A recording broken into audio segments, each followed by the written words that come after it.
seperti Yesus, seperti Yesus, itu saja yang ku pinta dalam jalanku sampai ke surga.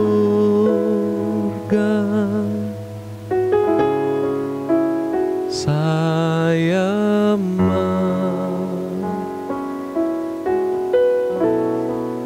seperti Yesus. Mari kita berdoa. Tuhan Yesus, kami akan belajar kebenaran firman Tuhan untuk menjadi pria yang sesuai dengan kehendak Tuhan. Bimbing kami dengan Roh Kudus-Mu untuk memahami pemaparan yang akan kami dengarkan pada kesempatan kali ini. Di dalam nama Tuhan Yesus Kristus kami berdoa, haleluya, amin. Haleluya, saudara yang dikasihi oleh Tuhan, bertemu lagi dalam konten Keluarga Philadelphia.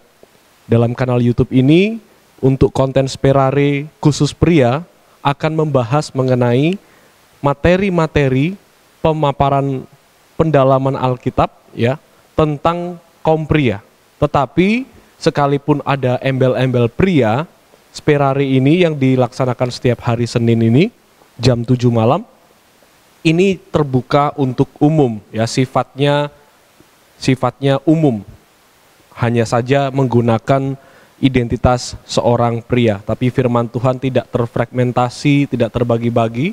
Firman Tuhan itu untuk semua orang ya, terlebih khusus kepada kaum pria yang berkesempatan untuk mendengarkan PA Sperare ini pada konten Keluarga Philadelphia. Saudara, Sperare ini punya tema besar, Sperare pria punya tema besar, menjadi serupa dengan Kristus. Dan di dalam keserupaan kita, perjalanan kita untuk menjadi serupa dengan Kristus, tentunya kita perlu membuka diri terhadap kebenaran firman Tuhan, karena hanya dengan cara ini saja kita dapat memahami keserupaan dengan Kristus yang sejati. Dan Sperare pria ini saya buka pada pertemuan yang pertama dengan sebuah topik, keteladanan Kristus ya.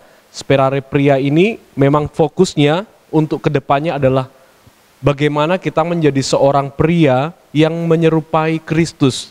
Atau kalau saudara bukan seorang pria, bagaimana kita sebagai anak Tuhan berjalan dalam iman kita dengan keserupaan dengan Kristus.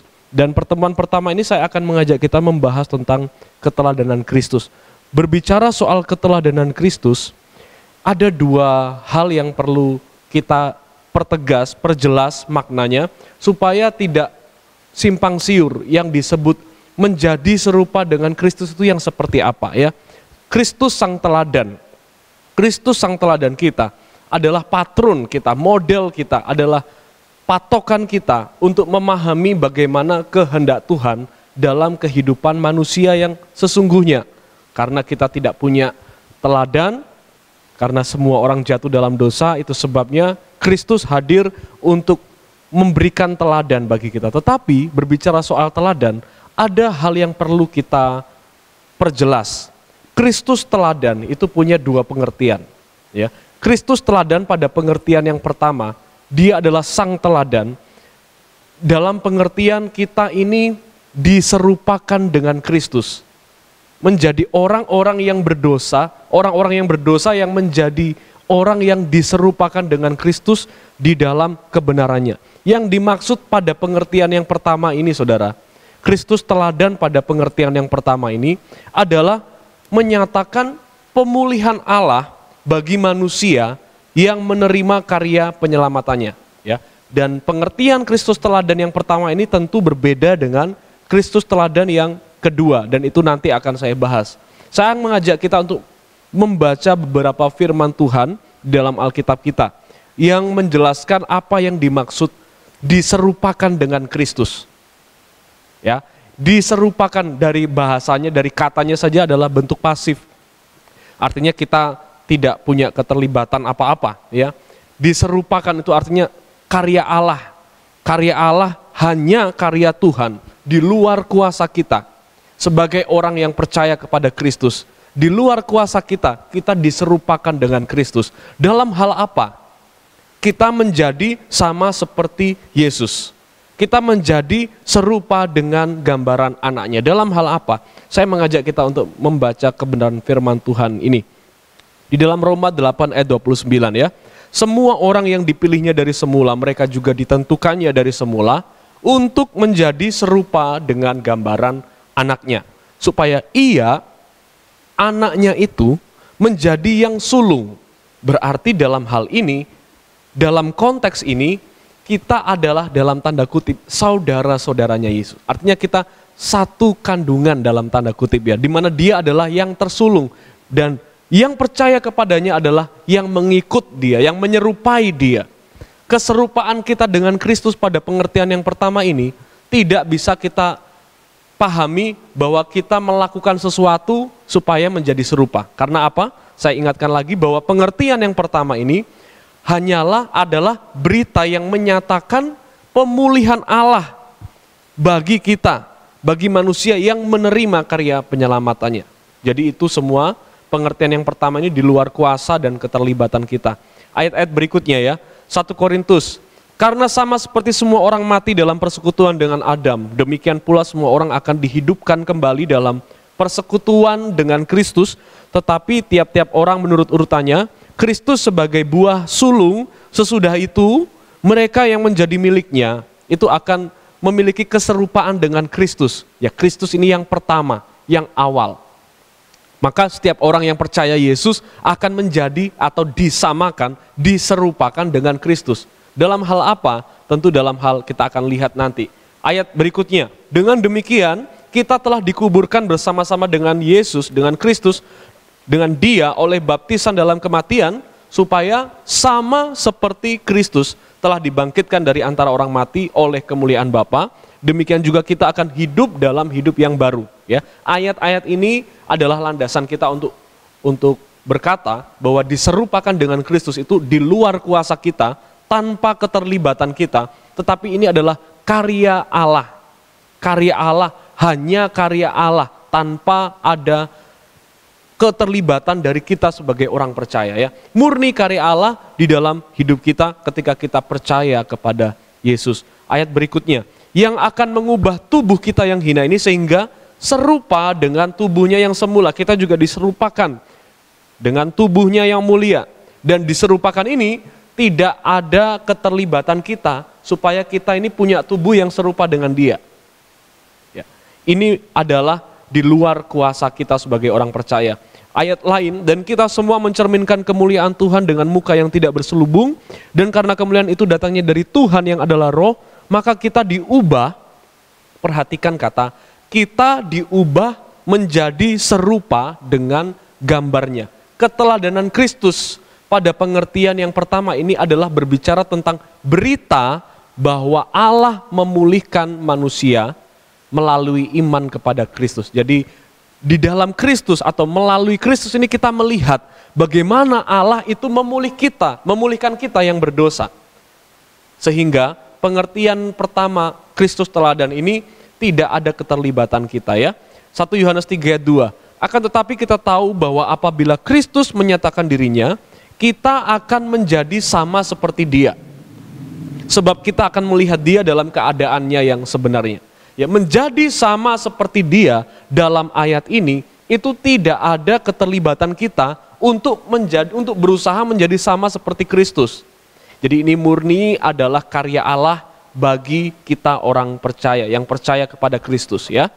Maka dari ayat-ayat yang sudah saya tampilkan kepada kita semua, kita dapat memahami yang dimaksud, yang dimengerti sebagai Kristus teladan pada pengertian yang pertama itu adalah bahwa kita diserupakan dalam kebenarannya. Jadi kita menjadi sama, kita menjadi orang yang sama di dalam kebenarannya, kebangkitan dari kematian, kehidupan yang baru, kita memiliki kekekalan, kesempurnaan tubuh nanti ya, kemudian kemuliaan Tuhan, dan keadaan yang seperti Kristus. Perhatikan, poin-poin yang ada di tampilan di hadapan saudara ini adalah sesuatu yang kita terima tanpa keterlibatan kita untuk mendapatkannya. Jadi ini adalah anugerah Allah bagi setiap orang yang percaya kepada Yesus. Maka kita orang berdosa diserupakan dengan Kristus. Dalam pengertian menjadi sama seperti Kristus ini adalah bahwa kita melihat Kristus ini adalah wujud manusia yang sempurna, di mana melalui Kristus inilah kita melihat, oh begini ya manusia, begini ya saya dipulihkan nanti. Ketika saya melihat Yesus itu mati, kemudian dia bangkit, dia naik ke surga mendapatkan kemuliaan Allah. Nah, berarti kita nanti yang percaya kepadanya akan diserupakan, memiliki tubuh kemuliaan, kemudian dimuliakan, bangkit dari kematian. Kita menjadi serupa dengan Kristus. Dalam pengertian yang pertama, diserupakan dengan Kristus ini adalah menyatakan pemulihan dari Allah. Ya, Kristus sang teladan kita. Artinya Kristus adalah pribadi yang menyatakan bagaimana Allah memulihkan manusia yang berdosa. Hanya dengan melihat Kristus saja, tanpa kita melihat yang lain, Kristus saja yang menjadi contoh buat kita. Oh, ini loh manusia yang dipulihkan itu seperti Kristus ini. Dia adalah Allah, dia adalah manusia yang memiliki kebenaran, dia bangkit dari kematian, dia memiliki kekekalan, dia adalah kekal karena dia adalah ilahi, kesempurnaan tubuh dan lain sebagainya. Pada bagian insani Kristus kita menjadi serupa dengan dia, ya. Tapi bukan dalam artian kita menjadi Allah. Karena kita harus membatasi pemahaman ini, kita adalah orang berdosa yang dipulihkan oleh Allah, dan bagaimana Allah memulihkan kita dengan kita melihat Kristus. Oh, berarti seperti ini, inilah teladan kita, inilah model kita. Ya, itu pengertian yang pertama, saudara. Pengertian Kristus teladan yang kedua. Nah, ini kita perlu membedakan. Hidup seperti Kristus. Kalau tadi yang pertama, diserupakan dengan Kristus, itu adalah berbicara tentang penyataan Allah bagi orang yang berdosa. Anugerah Allah bagi setiap orang yang percaya di dalam nama Kristus. Artinya di luar kuasa dan tanpa keterlibatan kita. Itu Kristus teladan menjadi serupa dengan Kristus dengan gambaran anaknya pada pengertian yang pertama.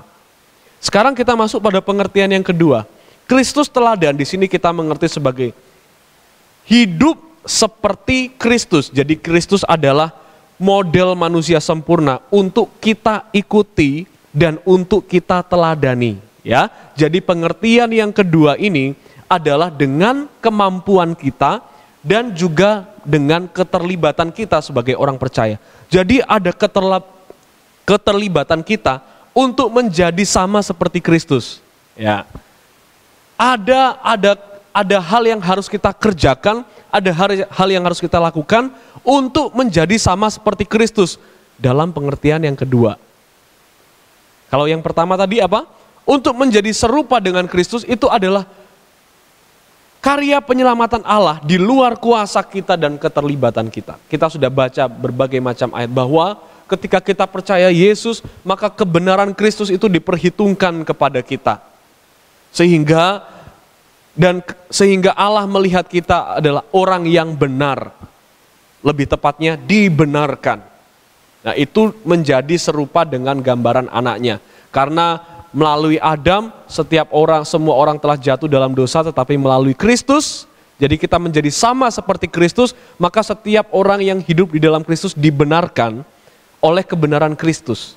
Ya, sehingga pengertian yang pertama ini bukan karena usaha kita. Kita tidak, saya ulangi lagi di sini ya, kita tidak melakukan sesuatu untuk memiliki kebenaran. Kita tidak bisa melakukan sesuatu untuk bangkit dari kematian. Kita tidak bisa melakukan sesuatu untuk punya kehidupan yang kekal. Kita tidak punya kesempurnaan tubuh. Kita tidak bisa melakukan sesuatu untuk mendapat kemuliaan Allah. Kita tidak bisa melakukan sesuatu supaya punya keadaan yang seperti Kristus.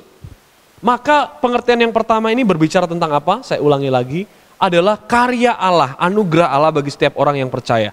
Ketika kita percaya kepada Kristus, maka kita diserupakan dengan Kristus. Tetapi pengertian yang kedua, hidup seperti Kristus, itu menunjukkan adalah berbicara tentang bagaimana Yesus Kristus itu menjadi model manusia yang sempurna untuk kita ikuti dan untuk kita teladani. Dan ini berbeda dengan pengertian yang pertama tadi. Sampai di sini kita memahami ya saudara ya. Untuk pengertian yang kedua ini ada keterlibatan kita supaya jadi sama seperti Kristus. Supaya lebih tepatnya ya, hidup seperti Kristus hidup. Ayat-ayatnya saya tampilkan kepada kita bersama. Yohanes 13 ayat 15. Sebab, ini perkataan Tuhan Yesus. Sebab aku telah memberikan suatu teladan kepada kamu, supaya kamu juga berbuat sama seperti yang telah kuperbuat.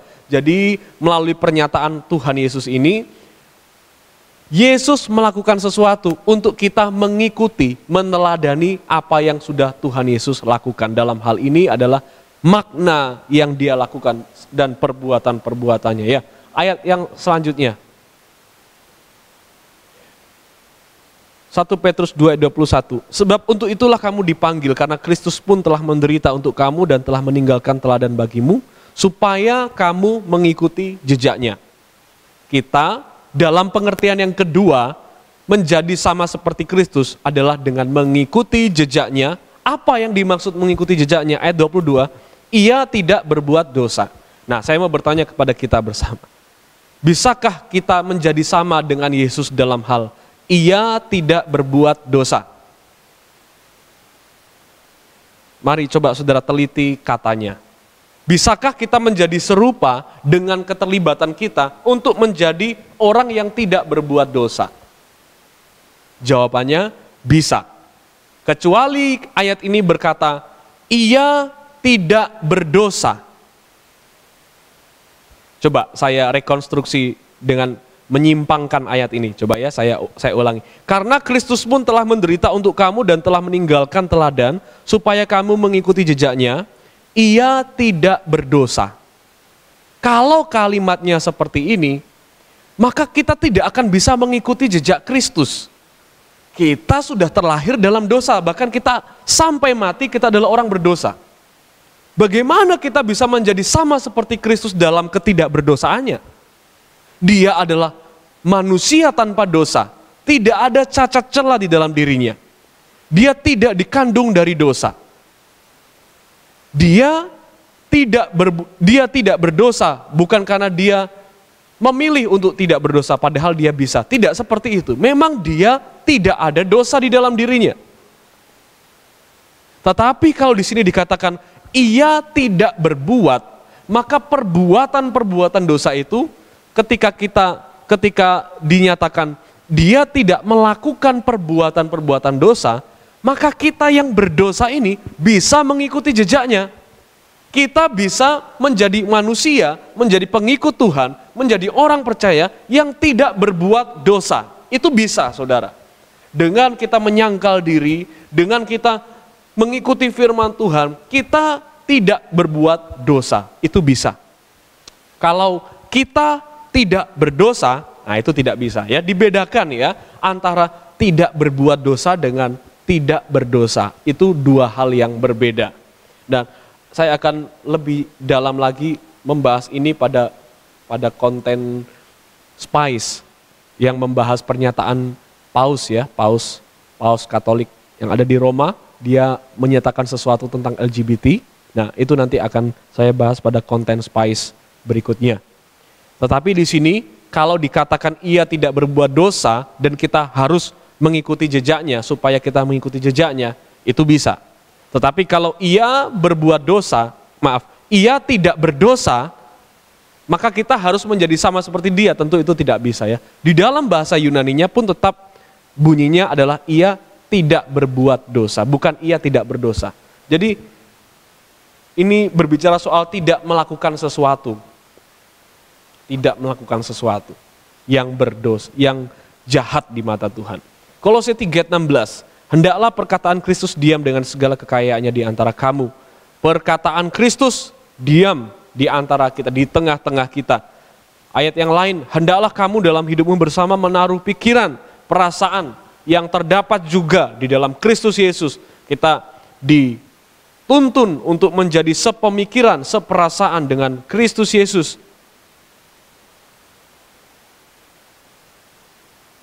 Barang siapa mengatakan bahwa ia ada di dalam Dia, ia wajib hidup sama seperti Kristus telah hidup. Dan kita sudah tahu ya, perbedaan dua pengertian serupa dengan Kristus atau menjadikan Kristus sebagai teladan. Apa pengertiannya? Tentu di ayat yang 1 Yohanes 2 ayat 6 ini tidak dengan pengertian yang pertama tadi. Kita wajib hidup supaya kita menjadi benar di hadapan Tuhan. Kita wajib hidup supaya kita memperoleh tubuh kemuliaan. Itu tidak berbicara tentang hal itu. Karena untuk dibenarkan, untuk mendapatkan tubuh kemuliaan, untuk menjadi gambaran anaknya, serupa dengan gambaran anaknya, itu adalah karya Allah bagi kita orang percaya, anugerah Tuhan. Sedangkan dalam hal ini wajib hidup sama seperti Kristus telah hidup adalah berbicara tentang bagaimana Yesus Kristus hidup selama di dunia ini, kita teladani Dia. Nah, kita melihat teladan yang seperti apa? Kita meneladani, mengikuti, meniru perasaannya, pikirannya, perkataannya, perbuatannya. Nah, dalam pengertian yang kedua inilah sperare bertumpu. Sperare, pria ini bertumpu, yaitu untuk menjadi sama seperti Kristus, bukan pada pengertian sama yang pertama tadi, tetapi pada pengertian menjadi sama seperti Kristus pada pengertian yang kedua, yaitu kita menjadi orang-orang percaya yang hidup sama seperti Kristus hidup. Ada dua hal yang menjadi pesan terakhir saya untuk menutup pertemuan yang pertama ini tentang keteladanan. Yang pertama, meneladani harus melalui iman kepada Kristus. Karena apa? Yesus Kristus itu bukan hanya guru bijak, bukan hanya guru moral, bukan hanya panutan, bukan hanya coach. Dia adalah the truth, dia adalah kebenaran yang membenarkan kita di hadapan Allah. Karena saya sering mendengar orang-orang yang tidak percaya kepada Yesus berkomentar tentang Yesus sebagai, oh dia tuh guru yang baik, memang kita harus teladani dia. Memang kita harus niru dia, memang harus kita mencontoh dia. Kata-katanya bijaksana, perbuatannya penuh welas asih. Tidak ada salahnya kita meniru Yesus. Nah, itu pengertian yang salah. Tidak ada orang yang bisa meneladani Kristus sebelum dia beriman kepada Kristus. Karena untuk meneladani Kristus harus punya kebenaran Kristus. Bagaimana kita punya kebenaran kalau kita belum percaya kepada Dia? Ini yang membatasi kita untuk mengerti bahwa Yesus bukan hanya sekedar guru yang baik. Yesus bukan hanya sekedar guru bijaksana. Orang-orang bijaksana zaman dulu yang bisa disamakan dengan para nabi masa lalu. Dengan orang-orang baik, orang-orang yang bijak, arif di masa lalu. Dan perkataannya harus kita teladani, perkataannya harus kita ikuti. Pengertian firman Tuhan tidak mengajar, tidak merekomendasikan pemahaman yang seperti ini.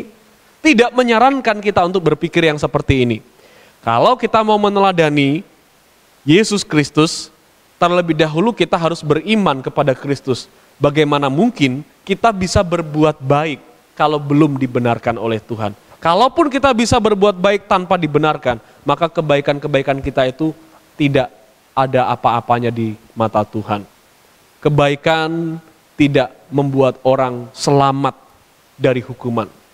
Karena kebaikan yang dibangun di luar Kristus adalah kebaikan-kebaikan yang sia-sia. Karena kita telah jatuh dalam dosa, maka yang kita butuhkan, yang sungguh-sungguh dibutuhkan kita sebagai manusia berdosa itu adalah apa? Bukan diajarkan yang baik, tetapi dibenarkan. Kita tidak bisa membenarkan diri kita sendiri di hadapan Allah dengan segala macam perbuatan baik. Hanya oleh darah Kristus kita dibenarkan oleh Allah. Setelah kita dibenarkan, baru kita meneladani hidupnya Yesus. Nah ini saudara ya, jadi ini membatasi pemikiran bahwa Yesus itu hanya guru yang patut diteladani tanpa perlu dipercayai sebagai kebenaran. Itu tidak bisa, itu tidak berlaku di dalam keteladanan Kristus. Untuk meneladani Kristus itu berbeda dengan kita meneladani Musa. Berbeda seperti kita meneladani Daud. Berbeda seperti kita meneladani Paulus. Berbeda seperti kita meneladani orang-orang lain yang baik, yang bijaksana. Untuk kepada Kristus, supaya kita mendapatkan model yang baik, model yang sesungguh-sungguhnya, itu harus diawali dengan beriman bahwa Yesus Kristus adalah Tuhan dan Juru Selamat. Ini hal pertama yang perlu kita ketahui ya. Orang yang meneladani, karena apa saudara?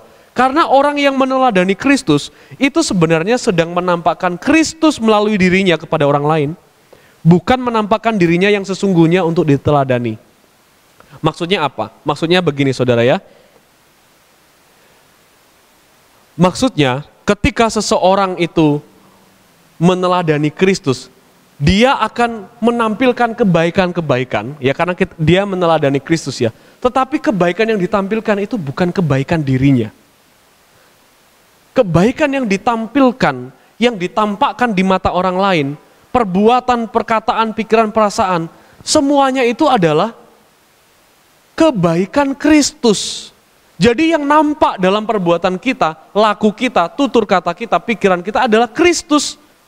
Tidak ada ceritanya saudara, orang percaya yang baik banget, kemudian kita berkata, wah kayaknya dia patut diteladani, karena dia baik. Sesungguhnya tidak ada orang yang pantas untuk diteladani. Ya, yang meneladani Kristus itu sedang menampakkan Kristus melalui dirinya kepada orang lain. Sehingga dengan cara itulah kita bisa meneladani orang lain yang percaya kepada Kristus. Paulus berkata, sebab itu aku menasihatkan kamu, turutilah teladanku. Jadi Rasul Paulus menasehati Timotius dan juga jemaat Korintus untuk meneladani Paulus. Apa karena Paulus orang baik? Apa karena Paulus itu orang yang benar? Makanya Paulus itu ngomong ke anak rohaninya, anak didiknya kepada jemaat, hei kamu harus turuti teladanku ya, ikuti aku, ikuti teladanku. Apakah karena itu? Tidak saudara. Coba kita baca ayat selanjutnya. Justru itulah sebabnya aku mengirimkan kepadamu Timotius yang adalah anakku yang kekasih, ia akan memperingatkan kamu akan hidup yang kuturuti di dalam Kristus. Kenapa Paulus mengajak orang-orang meneladani dirinya? Karena dirinya meneladani Kristus. Sehingga kenapa Paulus pantas diteladani? Karena dia meneladani Kristus. Kalau ada hamba Tuhan yang tidak meneladani Kristus, tidak pantas diteladani. Karena sumber keteladanan yang baik itu adalah Kristus. Kenapa Paulus ngajak, turuti teladanku? Karena aku menuruti teladan Kristus. Karena aku meneladani Kristus. Kalau Paulus gak meneladani Kristus, saya percaya dengan sungguh hati saudara, Paulus tidak akan percaya diri untuk ngomong ke orang lain, hei turuti teladanku. Tidak ada orang yang berdosa, yang merasa bisa untuk diteladani, kalau tidak ada kebenaran Kristus di dalam dirinya. Karena Paulus menuruti teladan Kristus, maka Paulus dengan percaya diri, melalui kebenaran Allah yang ada di dalam diri Paulus, kebenaran Kristus yang ada dalam diri Paulus, Paulus mengajak orang-orang untuk meneladani dia sebagai wujud teladan yang terlihat. Karena begini ya saudara ya, manusia itu makhluk indrawi. Kita memahami ya, makhluk indrawi itu begini, manusia itu bisa meniru kalau ada yang dilihat. Gak bisa hanya sekedar teori. Dan Yesus kan sudah di atas, Yesus sudah naik ke sorga.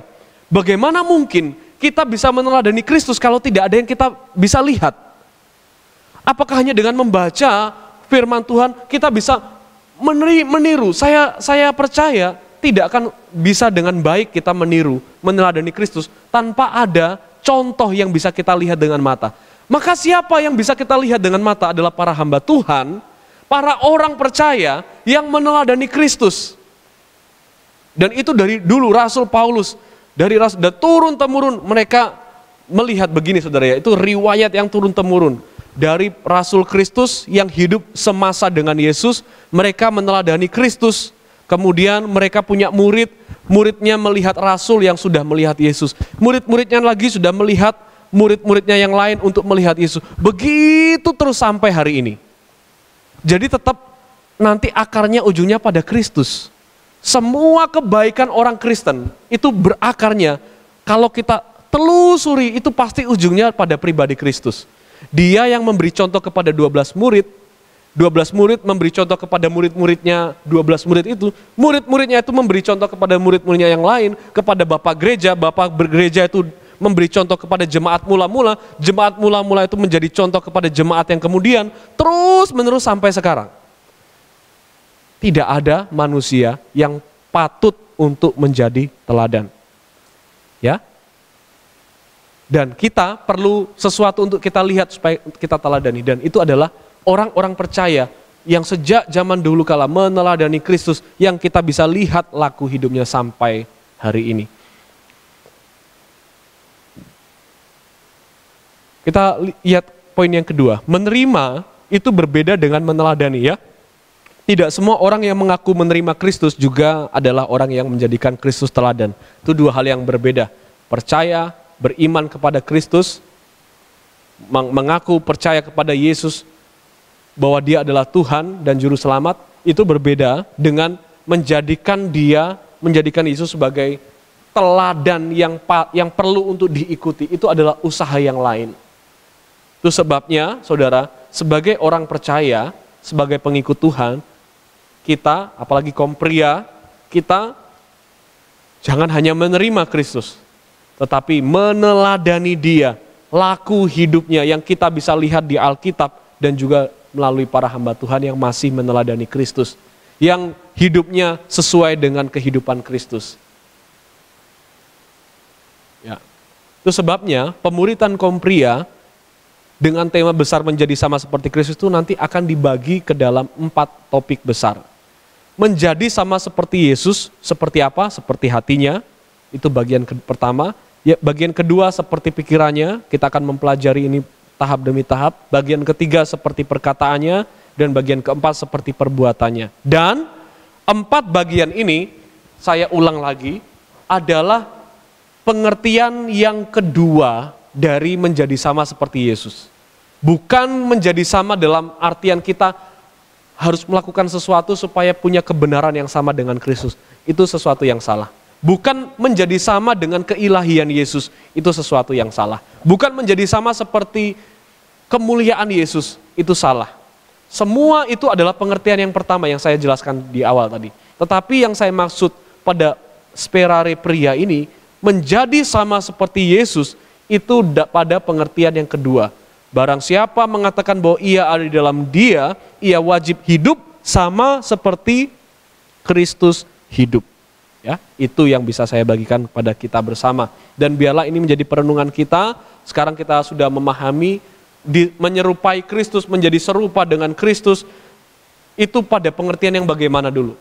Pada pengertian yang pertama itu adalah anugerah Allah bagi setiap orang percaya. Pada pengertian yang kedua itu adalah sesuatu yang harus kita kerjakan, sesuatu yang harus kita lakukan supaya memiliki hidup yang sama seperti kehidupan Kristus, melalui baik itu tentang perkataan, perbuatan, perasaannya, pikirannya, ya. Dan kita akan mulai untuk mendalami perjalanan iman yang menjadi serupa dengan Kristus melalui konten sperare pria yang diadakan setiap hari Senin jam 7 malam. Mari kita berdoa. Bapa dalam kerajaan sorga, kiranya kebenaran Kristus yang sudah ada di dalam kami, yang sudah memerdekakan kami, yang sudah memberikan kami kepastian supaya kami ini serupa dengan gambaran anak-Mu ya Bapa, itu biarlah menjadi pengharapan, semangat, kekuatan buat kami untuk memiliki hidup yang sama seperti kehidupan Kristus selama Kristus ada di dunia, dan biarlah kami dapat meneladani Dia melalui konten-konten ini. Kami belajar tahap demi tahap untuk memperbaiki, mengoreksi diri kami dan menyerupakan diri kami dengan Kristus. Kiranya Tuhan melalui Roh Kudus-Mu menolong kami semua. Di dalam nama Kristus Yesus kami berdoa. Haleluya. Amin. Puji Tuhan. Kiranya kasih Kristus menyertai kita senantiasa.